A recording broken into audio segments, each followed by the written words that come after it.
In the quiet cemetery of Sacred Heart Parish in Millbrook, Ohio, the morning of March 15, 2019, was anything but peaceful. Heavy machinery rumbled across the sacred ground as FBI agents in protective suits surrounded a granite headstone that read, Father Michael Donovan, Beloved Shepherd, 1932 to 2003. For nearly 50 years, 14 families had lived with a question that haunted their every waking moment. What happened to their sons? 14 altar boys who had simply vanished from their small Midwestern town in 1971, leaving behind empty bedrooms, grieving parents, and a community shrouded in silence. But on this cold March morning, federal agents were about to disturb the eternal rest of the town's most beloved priest.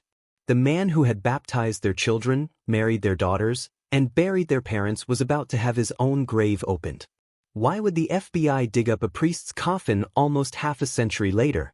What could possibly justify such a drastic measure?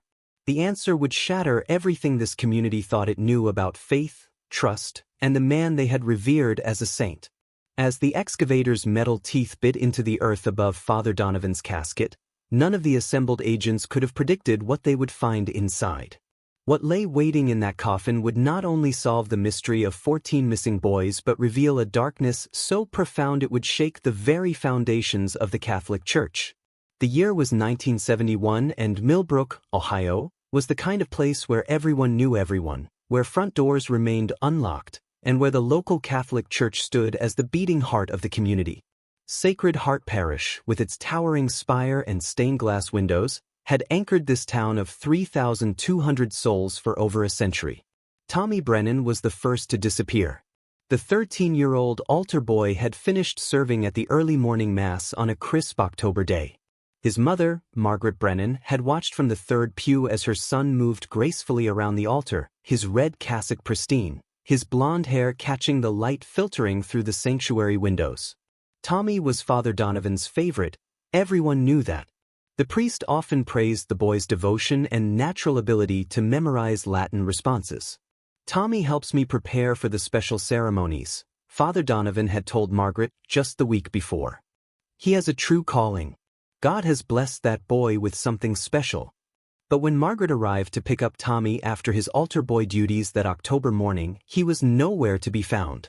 Father Donovan explained that Tommy had left early, saying he felt unwell. This seemed unusual. Tommy never missed school, never complained of illness. But Margaret trusted Father Donovan completely. Everyone in Millbrook did. Hours passed. Tommy didn't come home for lunch, didn't appear for dinner. By nightfall, Margaret and her husband Patrick were pacing their small kitchen, calling neighbors, driving through town searching for any sign of their son. Tommy Brennan was never seen again. 3 weeks later, it was Billy Kowalski. The dark-haired 14-year-old had stayed after evening mass to help Father Donovan lock up the church. His parents, who ran the local hardware store, found it odd that Billy hadn't returned home by 9 o'clock. Billy was responsible, always home before dark. When they called the rectory, Father Donovan sounded concerned. Billy left around 7, the priest said. He mentioned wanting to stop by the old Miller farm on his way home. Perhaps he lost track of time. But Billy knew better than to wander alone after dark.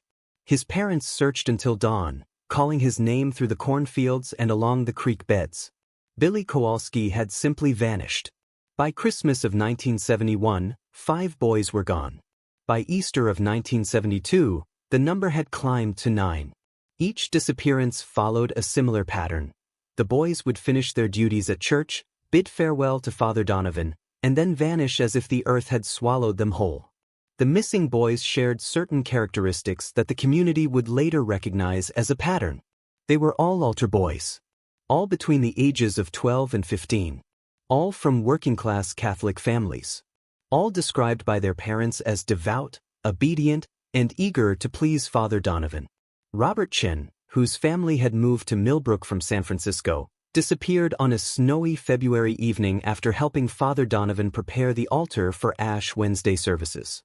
Michael O'Sullivan vanished the day before Palm Sunday. David Hartley, the youngest at just 12 years old, was last seen organizing hymnals in the church basement. Each time, Father Donovan had a plausible explanation. The boys had mentioned wanting to visit friends. They talked about exploring the woods behind the church. They seemed troubled about something at home. The priest's concern appeared genuine, his grief for the missing children seemingly authentic. But whispers began to circulate through Millbrook like poison in the water supply. Why were only altar boys disappearing? Why hadn't Father Donovan seen or heard anything suspicious? How could children vanish so completely from such a small town without leaving any trace? Martha Kowalski, Billy's mother, was the first to voice what others were thinking.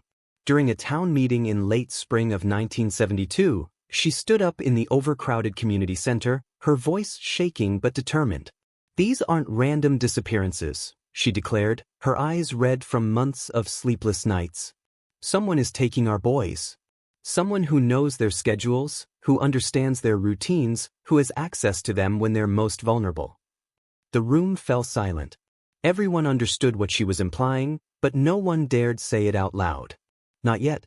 By the summer of 1972, 14 boys had disappeared from Millbrook. 14 altar boys who had faithfully served at Sacred Heart Parish. 14 sons who had simply walked into the darkness and never returned. Parents begged the church for answers, demanded investigations, pleaded for protection for their remaining children. But Father Donovan, flanked by representatives from the diocese, insisted that nothing was wrong. The disappearances were tragic coincidences, he claimed. Perhaps the boys had run away together. Perhaps they'd met with accidents in the surrounding wilderness. What the families didn't know was that their nightmare was just beginning. To understand the horror of what happened in Millbrook, you must first understand the power that Father Michael Donovan wielded in 1971. In small Catholic communities across America, the parish priest wasn't just a religious leader, he was often the most influential figure in town, his word carrying more weight than the mayor's, his opinions shaping community decisions, his blessing or disapproval capable of making or breaking families. Father Donovan had arrived at Sacred Heart Parish in 1965, a tall, handsome man of 33 with piercing blue eyes and a smile that could melt the hearts of even the most skeptical parishioners. Fresh from the seminary, he brought with him a charisma that was immediately apparent to everyone who met him.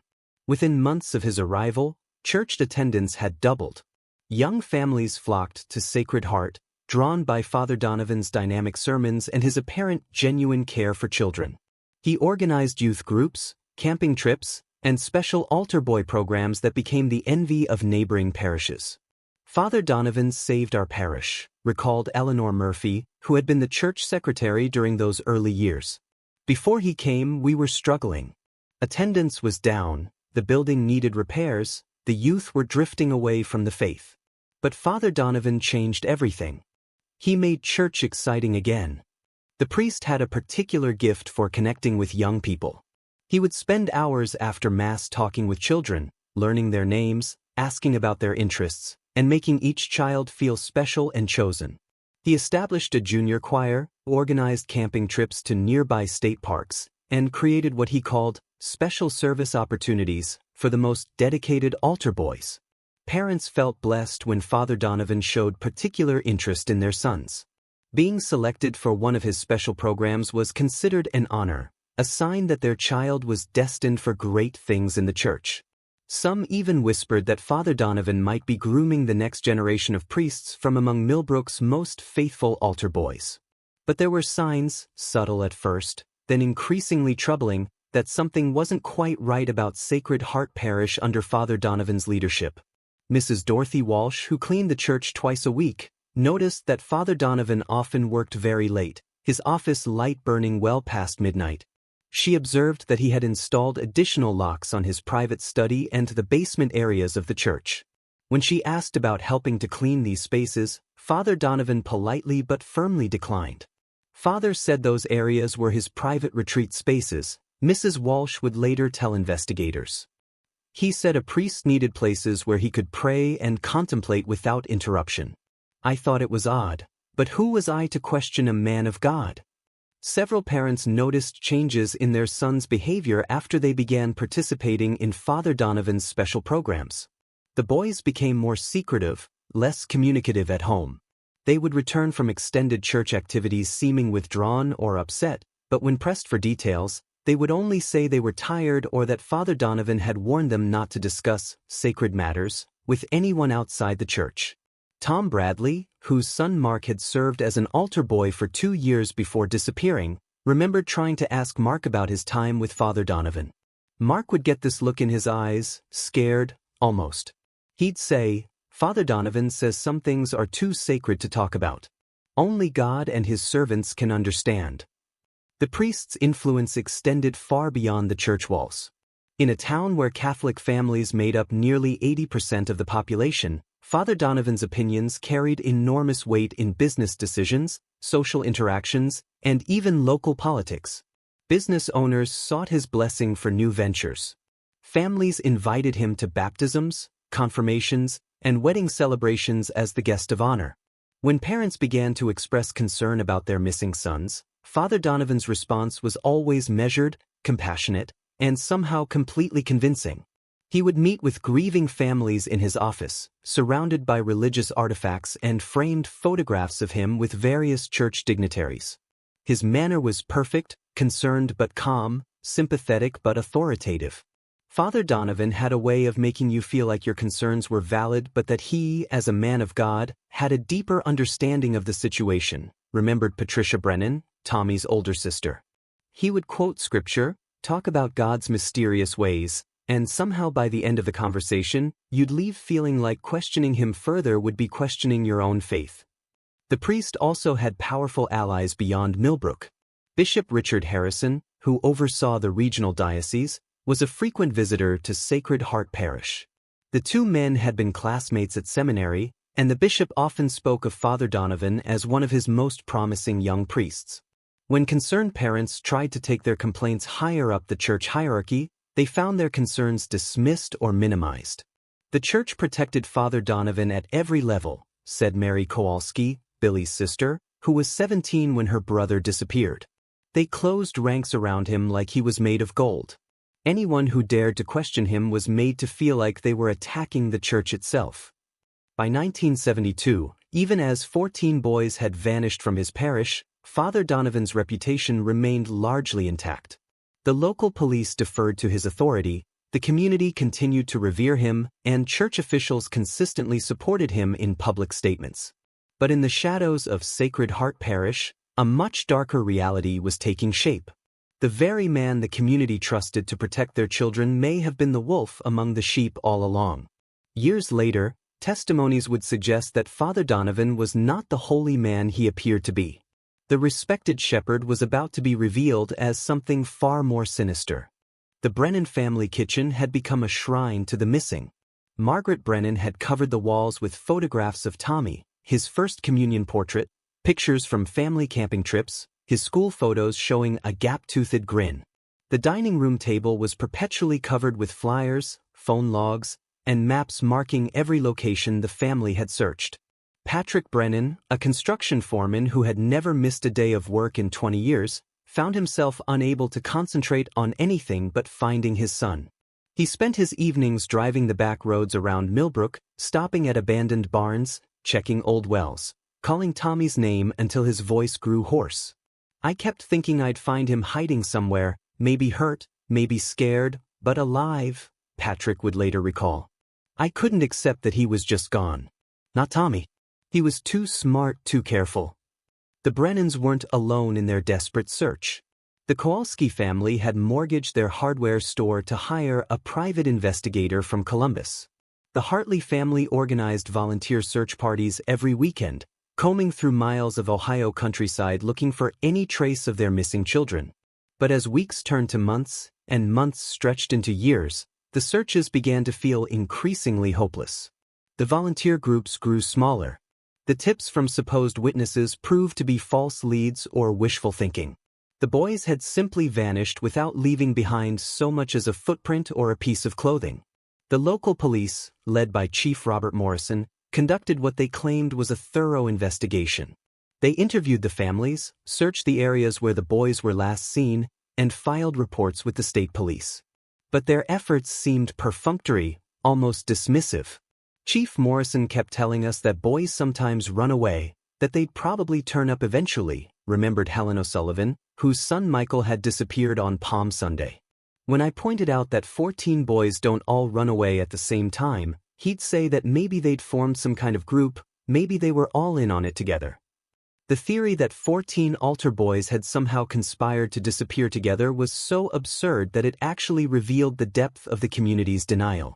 Rather than face the terrifying possibility that someone was taking their children, many residents preferred to believe in an elaborate teenage conspiracy. In October of 1972, exactly 1 year after Tommy Brennan's disappearance, the FBI finally took notice. Special Agent Diana Collins arrived in Millbrook with a small team of investigators and a mandate to determine whether the disappearances constituted a federal crime. Agent Collins was a former teacher who had joined the Bureau in 1968, specializing in crimes against children. She was tough, methodical, and completely unwilling to accept the local authorities' dismissive attitude toward the missing boys. From the moment I arrived in Millbrook, I could sense that people were afraid. Agent Collins later testified before a congressional hearing on missing children cases. Not just afraid for their remaining children, but afraid to talk, afraid to point fingers, afraid to challenge the accepted narrative about what had happened. The FBI team began conducting formal interviews with every family, documenting the exact circumstances of each disappearance, and looking for patterns that local police had missed or ignored. What they found was disturbing. Every single boy had disappeared either directly from church property or immediately after leaving church activities. In each case, Father Donovan was the last known person to see the child alive. The priest's explanations for the boys' whereabouts varied, but they all shared a common theme. The boys had mentioned going somewhere else after leaving church, somewhere that explained why they might not return home immediately. Agent Collins requested permission to search church property, including Father Donovan's private quarters and the basement areas of Sacred Heart Parish. The request was immediately denied by diocese attorneys, who cited religious freedom protections and the separation of church and state. We ran into a wall of legal obstacles, Agent Collins recalled. Every time we tried to dig deeper, church lawyers would appear with injunctions and court orders. They claimed we were engaging in religious persecution, that we were violating the sanctuary of their sacred spaces. The FBI investigation stalled almost immediately. Without access to church property, without cooperation from church officials, and with local police who seemed more interested in protecting Father Donovan than finding the truth, the federal agents found themselves unable to gather sufficient evidence to justify further action. In the spring of 1973, the FBI quietly closed their investigation into the Millbrook disappearances. The official report concluded that while the circumstances were suspicious, there was insufficient evidence to pursue federal charges against any individual. For the families of the missing boys, the closure of the FBI investigation felt like a final betrayal. Their sons had vanished, their community had failed them, local police had dismissed their concerns, and now even the federal government was walking away. Margaret Brennan fell into a deep depression that lasted for years. She kept Tommy's room exactly as he had left it, his bed made, his altar boy cassock hanging in the closet, his homework still spread across his desk. Patrick began drinking heavily, his marriage strained to the breaking point by grief and helplessness. The Kowalski family lost their hardware store when they couldn't keep up with mortgage payments after spending their savings on private investigators and reward money. Billy's mother, Martha, became obsessed with conspiracy theories, convinced that the church and government were engaged in an elaborate cover-up. Other families simply left Millbrook altogether, unable to bear living in a place where their children had disappeared without explanation. By 1975, the town's population had dropped by nearly 500 people as families moved away in search of safety and answers they couldn't find at home. But even as the official investigations ended and the media attention faded, some people in Millbrook refused to give up. A small group of parents continued to meet monthly, sharing information, discussing theories, and keeping pressure on authorities to reopen the case. They called themselves the Sacred Heart Families, and their unofficial leader was a woman named Catherine Walsh, whose son David had been the youngest victim at just 12 years old. Catherine was a former nurse who had moved to Millbrook with her husband after David was born, drawn by the town's reputation as a safe place to raise children. "We made a pact," Catherine would later explain. "We promised each other that we would never stop looking for our boys, never stop asking questions, never let people forget what happened here. We knew that someone in this town had the answers, and we were going to find them." The Sacred Heart families began their own investigation, documenting everything they could remember about the days their sons disappeared, collecting photographs and personal items, and maintaining detailed files on everyone who had been in contact with the missing boys. They also began to notice things that the official investigations had overlooked. Several families recalled that their sons had mentioned special projects or activities that Father Donovan had asked them to help with, projects that required them to stay late at church or come in during unusual hours. Tommy Brennan's younger sister, Patricia, who was 11 when Tommy disappeared, remembered her brother mentioning something called the Sacred Circle, a special group of altar boys that Father Donovan was training for important ceremonies. But when Patricia asked other church members about the Sacred Circle, no one seemed to know what she was talking about. The families also discovered that several boys had received unexpected gifts in the weeks before they disappeared, religious medals, special prayer books, or small amounts of money that they claimed came from Father Donovan as rewards for their dedicated service. But despite their determined efforts, the Sacred Heart families found themselves blocked at every turn. Father Donovan remained a respected figure in the community, protected by the church hierarchy and insulated from direct questioning by layers of legal and religious authority. And then, just as suddenly as the boys had vanished, the case went cold. The families continued to meet, continued to hope, continued to search for answers. But as the 1970s gave way to the 1980s, and then the 1990s, their voices became quieter, their numbers smaller, their hope more fragile. For nearly 50 years, the disappearance of 14 altar boys from Millbrook, Ohio, remained one of America's most puzzling unsolved mysteries. The case files gathered dust in police storage rooms, the FBI reports were filed away and forgotten, and the families learned to live with questions that seemed destined to remain forever unanswered. But in the quiet corridors of the FBI, someone never let this case go. The 1970s ended with no resolution to the Millbrook mystery, but the decade's conclusion marked the beginning of a much larger crisis for the Catholic Church in America.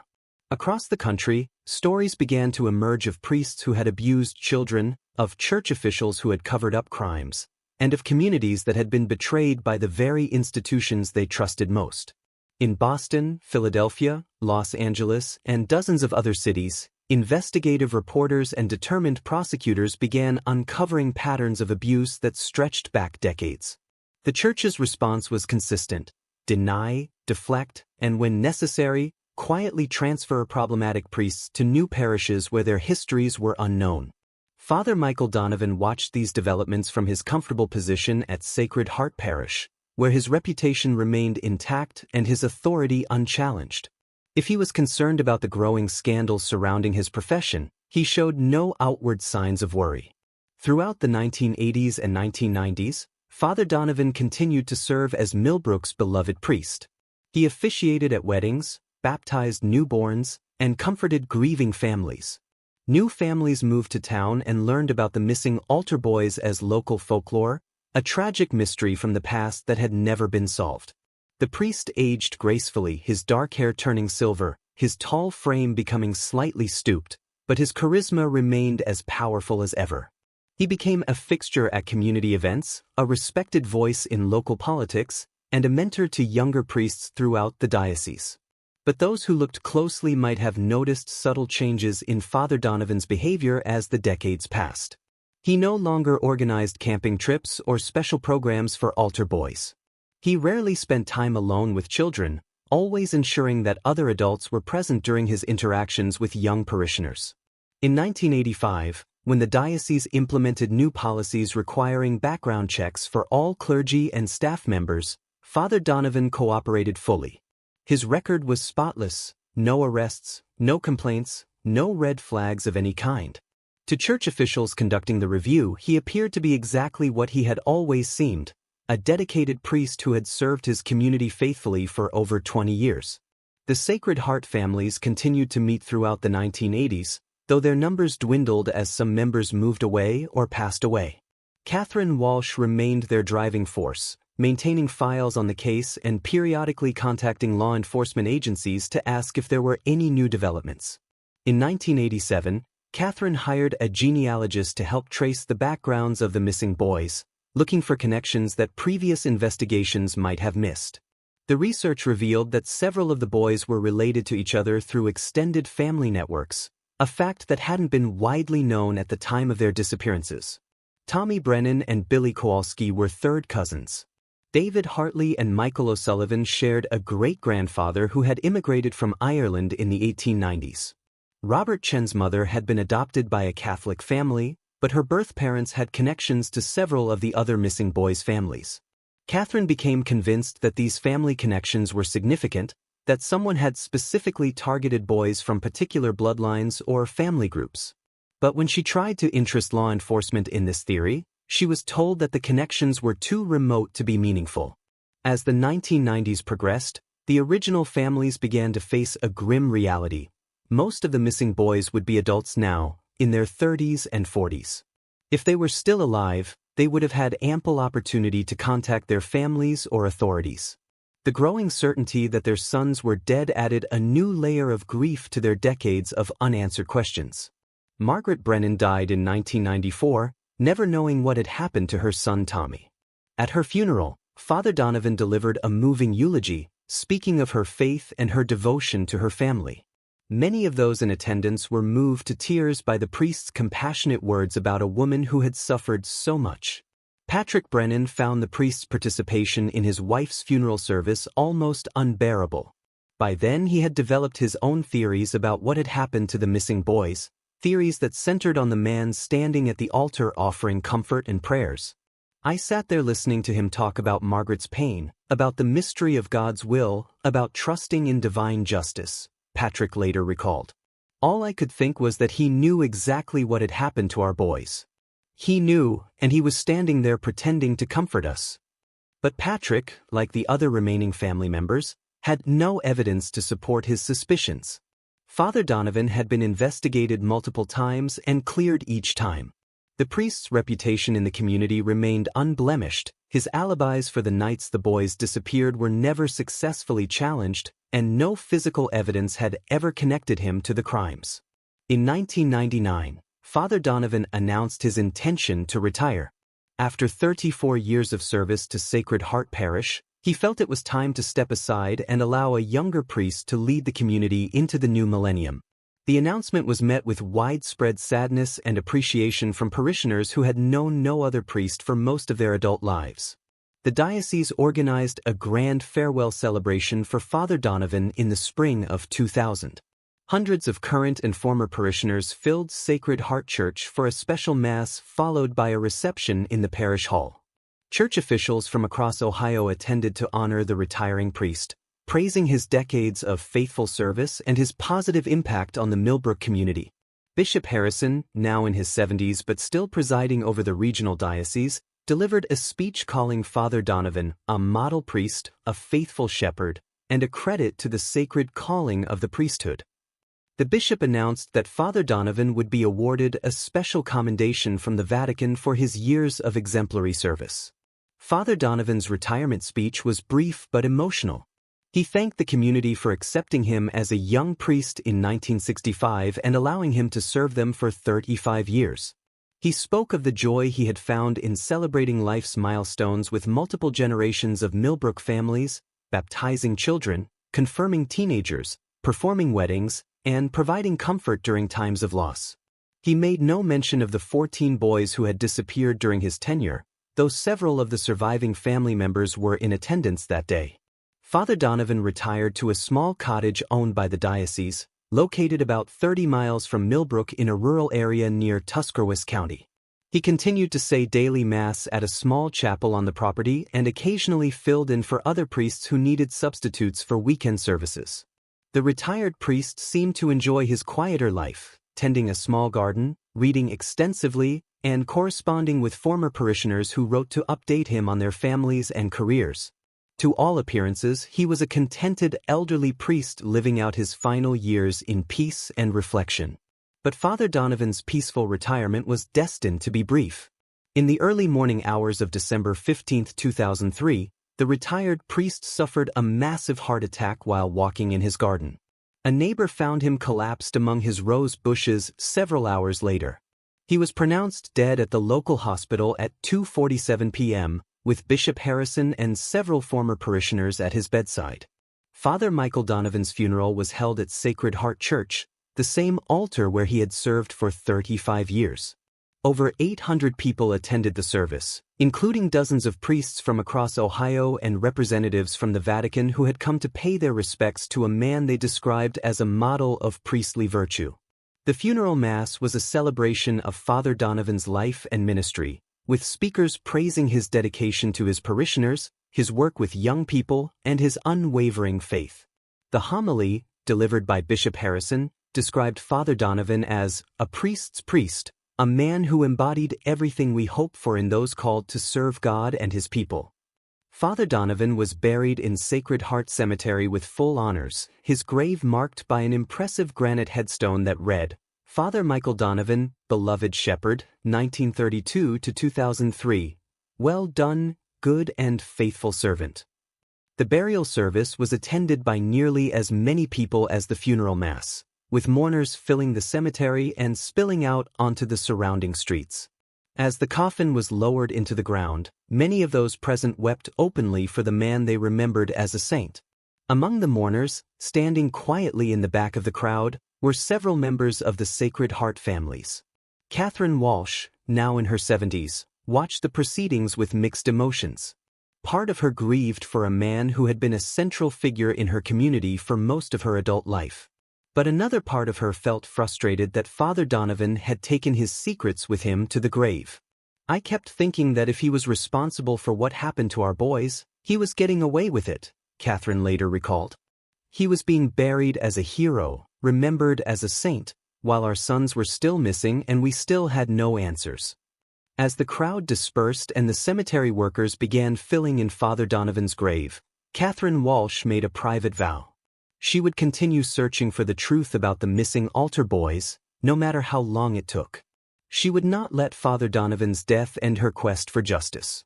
What Catherine didn't know was that Father Donovan's burial was not the end of the story, but rather the beginning of a new chapter that would take nearly 16 years to unfold. With Father Donovan dead and buried, the families of the missing boys faced the possibility that their questions would never be answered.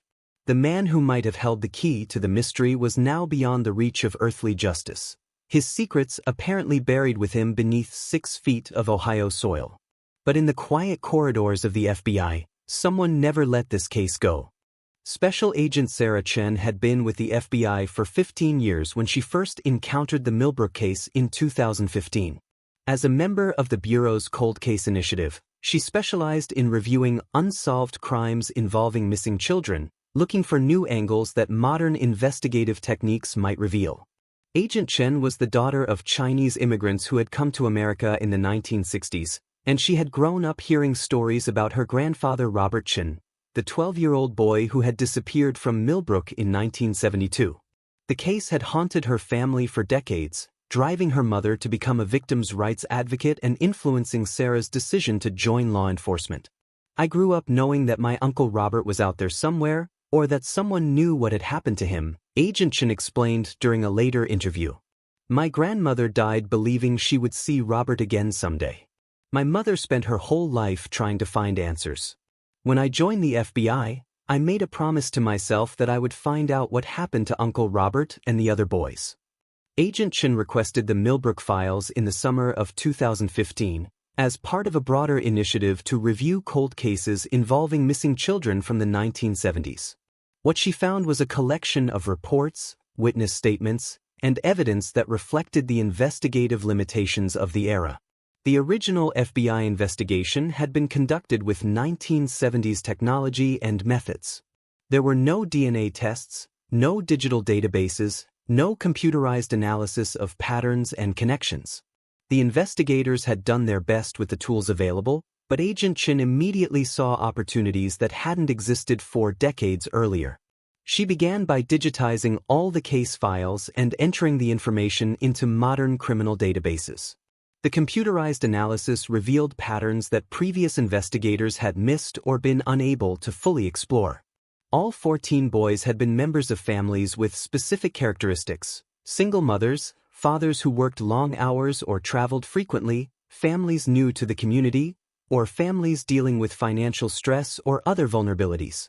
The pattern suggested that someone had carefully selected victims based on their home situations and the likelihood that their absences might not be immediately noticed or thoroughly investigated.